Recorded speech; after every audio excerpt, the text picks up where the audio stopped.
Picture this. It's summer, somewhere in England. The year is 1173.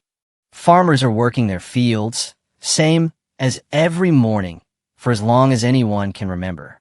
The sun is high. The air smells like earth and cut wheat. Everything is ordinary. Everything is predictable. And then something happens.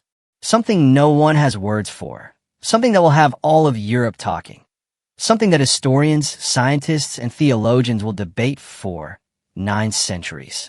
9 centuries. And we still don't have an answer. 2 children appear at the edge of a pit, on the outskirts of a small village in Suffolk, called Woolpit. A boy, a girl. They're dressed strangely. They're speaking a language no one recognizes. They're crying, clearly lost, clearly terrified. But that's not what stops the villagers cold. What stops the villagers cold is the color of their skin. It's green, not slightly greenish, not pale with an odd tint, no. Unmistakably, undeniably, inexplicably green. Welcome to one of the strangest, most unsettling, and most thoroughly unexplained stories of the entire Middle Ages. Welcome to the story of the green children of Woolpit. And I'll warn you up front, you're going to finish this video with far more questions than answers. Let's go back to that village. Woolpit. In Old English, the name literally means the wolf pit, a place where wolves were trapped to protect livestock. An ordinary village, a rural community like hundreds of others in 12th century England. It's harvest season. Men are working the fields. And suddenly, at the edge of an excavation, 2 figures appear. 2 children, disoriented, seeming to come from nowhere. The farmers approach. And that's when the shock roots them to the spot. These 2 children are green. Their skin, their faces, their hands, everything visible a shade of green that leaves no room for doubt, as if someone had mixed chlorophyll into their blood. They're brought to the village. People try to talk to them. Nothing. Not a word of English. Not a word of Latin, which the local monks know. Not a word of Norman, French, or Flemish. The language they speak to each other, because they do communicate clearly, is completely unknown to anyone who hears it. Food is offered. Bread, meat, milk. They refuse everything. They seem to be on the edge of starvation, but nothing tempts them. Until someone brings beans, fresh green beans, just picked, still on the stalks. And that's when something shifts. The children throw themselves at the beans with a desperate hunger. They eat. They eat only that. For weeks. The boy is fragile. He weakens. Despite the care given to him, he will die a few months after his arrival. The girl survives. She learns English. And that's when the story becomes truly unsettling. Think about the patience that must have taken. Months of learning. Months of this child absorbing an entire language in a world that is not her own. And when she finally starts to speak, really speak, the people around her realize they might have preferred not to know. Because what she says calls into question everything they believe about the nature of the world. Where do you come from? The answer is simple, direct, delivered without hesitation, as if she's stating something obvious. We come from a land we call St. Martin's Land, an underground land, beneath our feet. She describes a world that exists below ours, a place of constant light, but soft, diffuse, not sunlight, never sunlight. The sun, she says, never shines there. The light is like twilight, perpetual, a kind of endless glow with no identifiable source. The people of this world look like them. They resemble humans. They live, work, speak. And their skin is green. How did they end up here in Woolpit in the middle of Suffolk? The girl explains. They were tending their family's flocks, she and her brother, somewhere in those underground lands. And they heard something, a sound, a beautiful sound like bells. Bells that resembled, she says, the bells of the churches of Bury St. Edmunds, a nearby abbey. Drawn by that sound, they walked toward it. They followed it through tunnels, climbing higher and higher. And then suddenly a different light, violent, blinding, sunlight. They emerged, disoriented, terrified, unable to find their way back. And that is how they found themselves at the edge of a pit in an ordinary English village in the middle of the 12th century. That is what the girl says. That is what she claims. And the question it raises 900 years later is the same one people were asking back then. Is it possible? Stop here for a moment, because this is important. You might be thinking this is a medieval village story, a folktale, a rumor, the kind of thing people make up around a fire at night. But it isn't. The story of the Green Children of Woolpit is recorded by two serious medieval chroniclers, writing independently of each other, who lived at just after the time of the events. Not novelists, not mystics, historians. The first is William of Newburgh. He writes at the end of the 12th century and is known for his skepticism, someone who enjoyed debunking legends he found implausible, who openly criticized exaggerated tales. And yet he records the story of the Green Children. He calls it a prodigium, a wonder, a sign. He can't explain it. He writes it down anyway, because according to him, too many reliable witnesses speak of it to be ignored. The second is Ralph of Coggeshall, a Cistercian monk, a meticulous chronicler. He also records the story, with details that complement William's, including the specific note that the children were taken in by a local lord named Sir Richard de Conn. Sir Richard de Conn, a name, a place, an identity. This is not a legend floating in anonymity. There are proper names, precise locations, named witnesses, serious chroniclers. And in the decades that follow, no one in those learned circles challenges the fact that something happened at Woolpit. The debate is about interpretation, not about whether an event occurred. Something happened. The question is what? For 9 centuries, brilliant minds have tried to answer that question. And every answer, however logical, leaves dark corners that nothing can illuminate.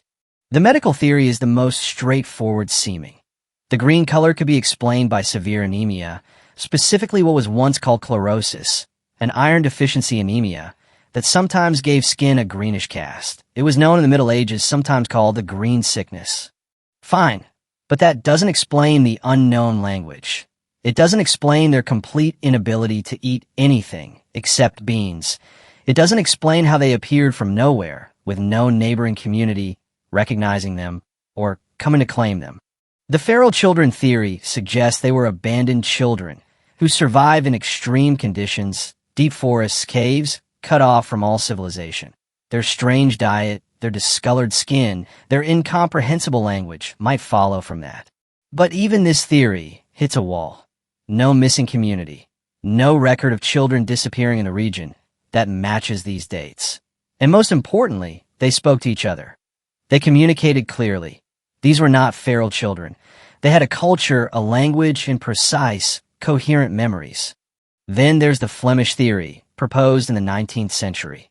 It suggests that children may have descended from Flemish settlers who had emigrated to England in the 12th century and were massacred during the civil wars of King Stephen's reign. Orphaned children might have wandered, starving, traumatized, speaking only an unfamiliar Flemish dialect. It has a certain historical logic, but here's the problem. Medieval scholars of that era knew Flemish. Ralph of Coggeshall knew Flemish, and no one recognized the children's language as Flemish. No one.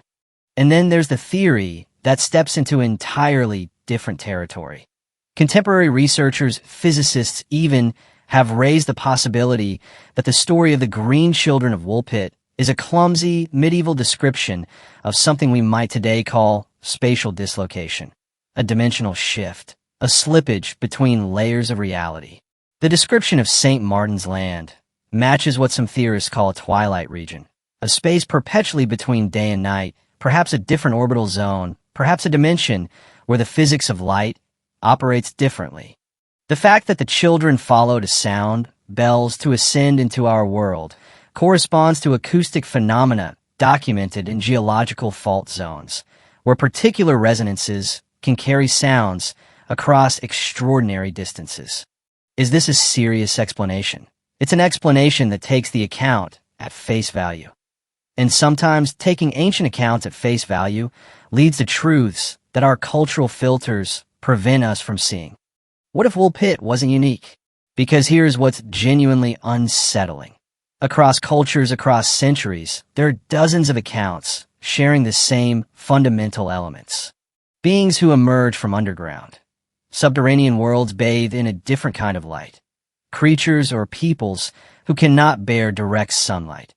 Passages, tunnels, wells that serve as junctions between another world and ours.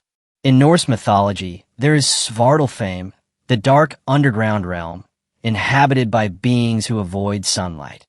In the traditions of numerous Native American peoples, the Hopi, the Zuni, the Pueblo, there are accounts of ancestors who lived beneath the earth and emerged to the surface through sacred tunnels.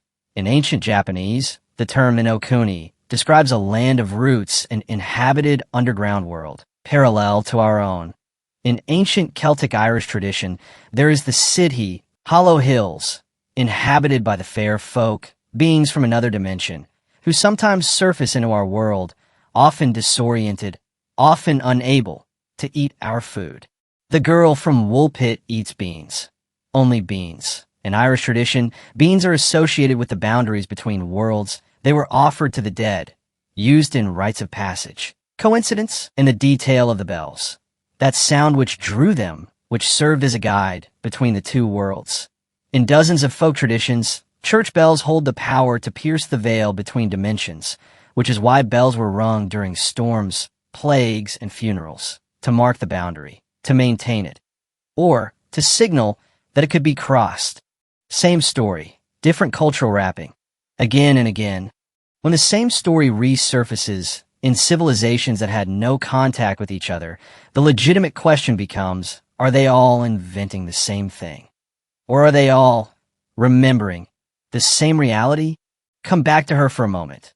This girl who crossed from one world to another, who learned a new language, who survived when her brother could not. What became of the green girl of Woolpit? The medieval chronicles tell us she was baptized, given a Christian name, though the sources don't record it. She lived in Sir Richard de Conte's household, raised as part of his family. Over time, her skin changed. The green tint faded. Gradually, as she ate normal food, real surface food, her color became ordinary, human. Ralph of Coggeshall adds, with a hint of monastic disapproval, that she became wanton and impudent in her manners, which from a 12th century Cistercian monk probably means she was lively, independent, and had little patience for the expectations placed on her. She eventually married. She lived something resembling a normal life, and then she disappears from the records, as if history had absorbed her, as if the world had decided to close this mystery without resolving it. But what doesn't disappear is her account of St. Martin's Land, an underground world, a perpetual light with no sun, inhabitants who look like humans, a great luminous river separating their world from another, even brighter place they call the Land of Light. A world from which they could hear the bells of our world, proof that a boundary existed, that a membrane separated the two realities, and that this membrane was permeable. She didn't say, I come from a distant country. She didn't say from an unknown island or a deep forest. She said below, beneath your feet, inside the earth. For 9 centuries, we have tried to rationalize that statement, to reshape it into metaphor, to explain it away through illness, madness, trauma. But what if she was simply telling the truth? Here is what's fascinating about the story of the Green Children, beyond the mystery itself. It's what it reveals about our assumptions. We operate as a modern society on the premise that we know the topography of our planet. We've mapped the ocean floors, the cave systems, the geological fault lines. We know, or believe we know, what lies beneath us. And yet, there are hundreds of thousands of kilometers of natural underground tunnels on Earth, the vast majority of which have never been explored. There are entire ecosystems in the deep dark, bacteria, organisms, forms of life that have never seen sunlight and survive on entirely different energy sources. Complex hydrological networks we still don't fully understand. Pockets of air and water, at depths our instruments struggled to measure, even 50 years ago. The idea that intelligent life could exist in deep cavities, with its own light source, its own biological rules, its own civilizations, is that truly as absurd as our cultural instincts tell us it is? The Green Children force us to ask that question. Not because their story is necessarily true in every detail, but because their story poses a question we refuse to examine seriously. What's down there? Let's talk about something rarely mentioned in this context: the physics of dimensions. Since the early 20th century, theoretical physicists, people with doctorates, with publications in peer-reviewed journals, have been exploring the idea that our universe might contain more spatial dimensions than we can perceive. String theory postulates the existence of additional compactified dimensions, real, physical dimensions, but so small or so folded in on themselves that our senses can't directly detect them. Other frameworks, like the Randall-Sundrum models, suggest that our observable universe might be a brain, a three-dimensional membrane, floating in a higher dimensional space, and that right beside us, literally alongside us, there could be other brains, other universes, imperceptible to each other except at certain junction points. Junction points, wells, tunnels, fault zones, places where the membrane is thin. I'm not saying the children of Woolpit crossed the quantum membrane in 1173. I'm saying that modern physics has inadvertently provided a conceptual framework in which their story becomes less impossible than it once seemed. It doesn't have to be mythology. It might be physics we haven't named yet. Here is why I think the story of the green children of Woolpit still grips us 9 centuries on. Not because it's frightening, not because it's spectacular, but because it's human. These two children, whatever their origin, were lost. They were hungry. They were afraid. The boy died in a world he didn't understand, and the girl survived. She learned. She adapted. She changed literally. Her skin changed color as she ate the food of the surface. She became one of us. Or at least, she learned to look like one of us. And maybe that's the real mystery.